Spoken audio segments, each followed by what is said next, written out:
해피니스 맵. 당신의 행복 지도를 그려라. 6. 행복을 끌어당길 인간 자석이 되라. 1.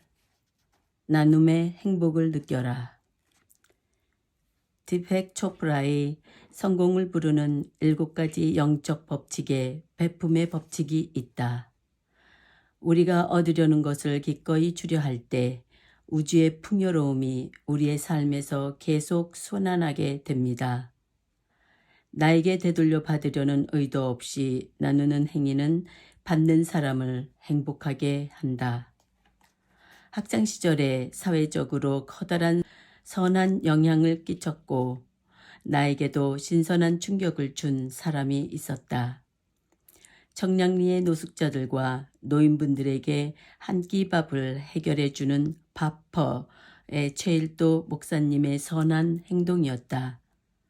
다큐멘터리 영화 울지마 톤즈의 주인공 평생 슈바이처처럼 베품의 삶을 산 고 이태석 신부님의 이야기를 보고 정말 많이 울었다.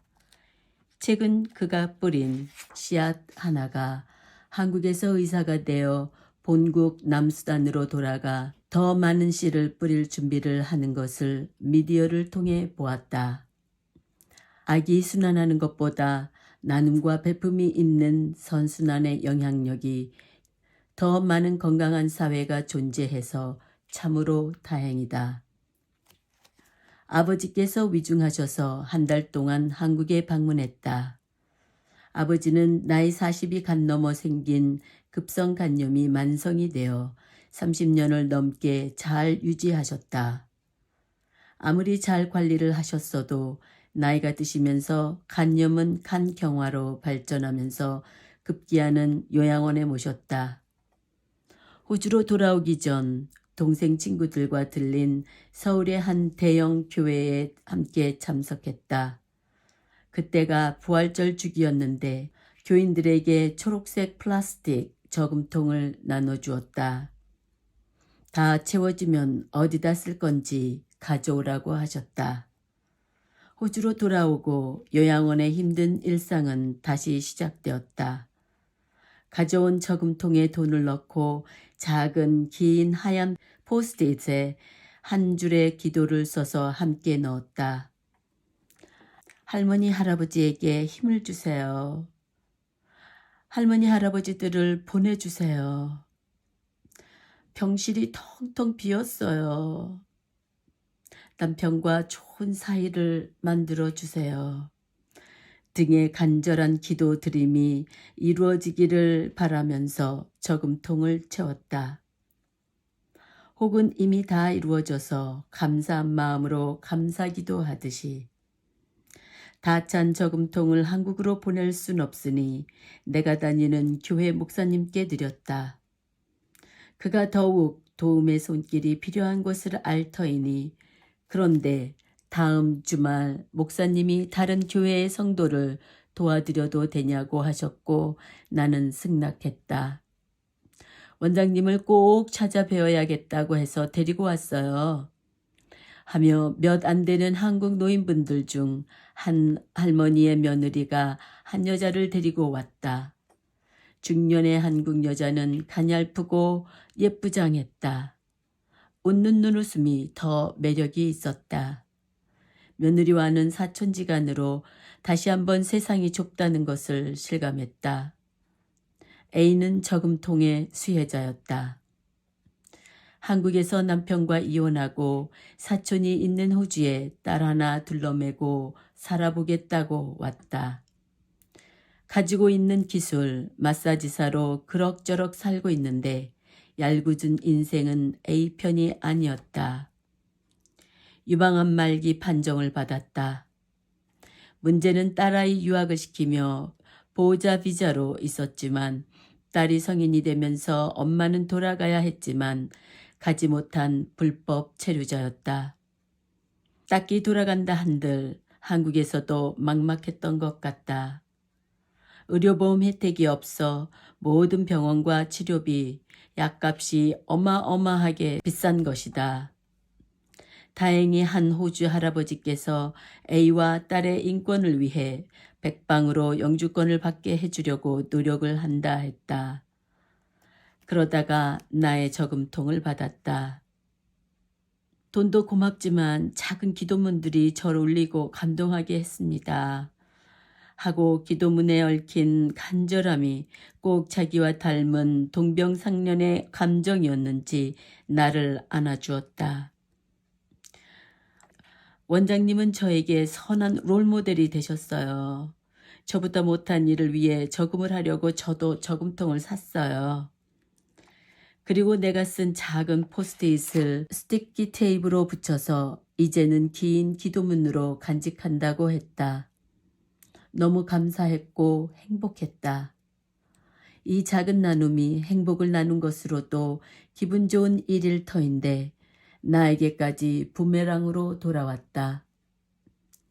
A는 노인분들 중 동무해주기에 자원봉사를 했고 나는 빈방 한 개를 치워 그녀의 마사지 샵을 열게 했다.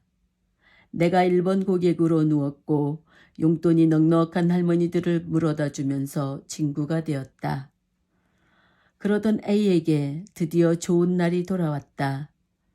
도움을 주시는 할아버지와 많은 사람들의 노력으로 난민 비자 신청이 받아들여졌다.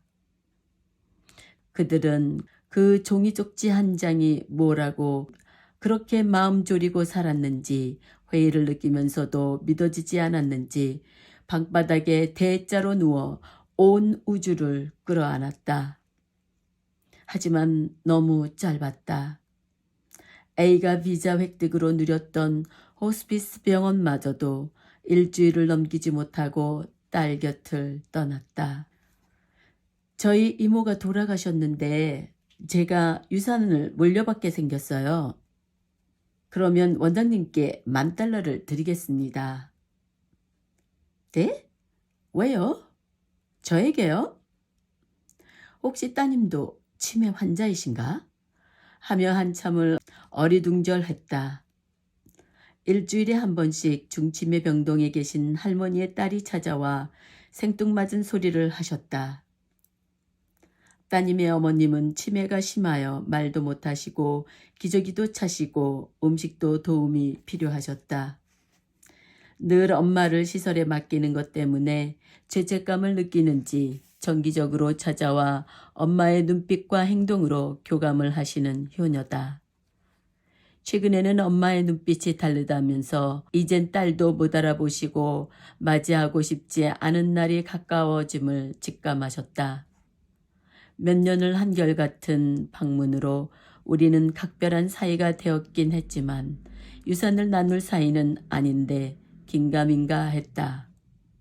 그런데 조건이 있다고 했다. 절대로 요양원을 위해 쓰지 말며 치매연구협회에도 자기가 할 것이니 나는 기부하지 말 것이며 남편도 주지 말고 오직 나를 위해 쓰라는 것이다. 가슴이 찡했다. 그동안 내가 동분서주하며 뛰어다니는 것을 지켜보고 언니같이 챙겨주는 말이 더욱 살가웠었다. 남편에게 얘기했더니 그러한 신뢰를 쌓은 나를 칭찬했고 말만으로도 감사함을 느끼자며 재밌는 해프닝으로 돌렸다. 하지만 2달 후 딸의 이모 집은 팔렸고 유산을 받았다며 버젓이 $10,000짜리 가계 체크를 내게 건넸다. 설마가 진짜가 되었다. 오줌을 지를 뻔했다. 정말 치매 아냐? 속으로 되뇌이며 면밀히 그녀의 행동을 주시했다. 70을 넘긴 사람이 당신 노후도 있을 건데 멋진 여자는 이렇게 돈을 쓰는구나 하고 감탄했다. 아무리 날 위해 쓰라 했지만 함께 알고 있는 분이 주신 돈이고 요양원 운영은 나만큼이나 힘들었을 남편과 공유하고 싶었다. 하지만 남편도 그분의 주신 목적대로 쓰는 것이 맞는다며 전적으로 내가 하고픈 대로 하라고 했다. 고마웠다. 이 모든 베품과 나눔, 사려 기쁨이 모두 모아져 나의 마음을 흔들어댔다. 반절은 저금통 친구의 치료비로 쓰겠다고 했더니 그것 또한 주신 분의 의도가 있으니 우리 돈으로 도와주자고 했다. 10%는 11조를 냈고 30%는 교회 청년 모임 회비로 주고 나니 내게 딱 1,000불이 떨어졌다. 정말 큰 이유가 아니고는 못 살 드레스를 사고 나머지는 맛있는 횟거리를 사서 온 식구가 맛있게 먹었다. 돈을 준 딸에게는 어떻게 돈을 썼는지는 알리지 않았다. 행여 당신이 원했던 의도가 아니었다고 생각하면 그것 또한 서운할 수가 있으니까 말이다. 내가 나눔을 배우고 실천하기 시작한 때는 요양원을 하며 다른 인종의 많은 사람들을 만나면서였다. 더하여 크리스찬이 되면서는 직접 체험하면서 나눔이 주는 기쁨을 깨달았다. 난 넉넉하게 자라지 않았고 어릴 때는 다 같이 못 살아서인지 주변에서 집안에서 기부하는 것을 볼 수 있는 경우가 없었다. 내 배가 불러도 늘 뭔가 허전한 느낌은 나누면서 만족으로 채워지기 시작했다. 내게 따뜻하게 베풀어 주시는 사람들에게 감동을 하며 나의 이기적인 마음은 조금씩 이타적으로 변하고 있었다. 이 뿌듯함이 곧 행복이다.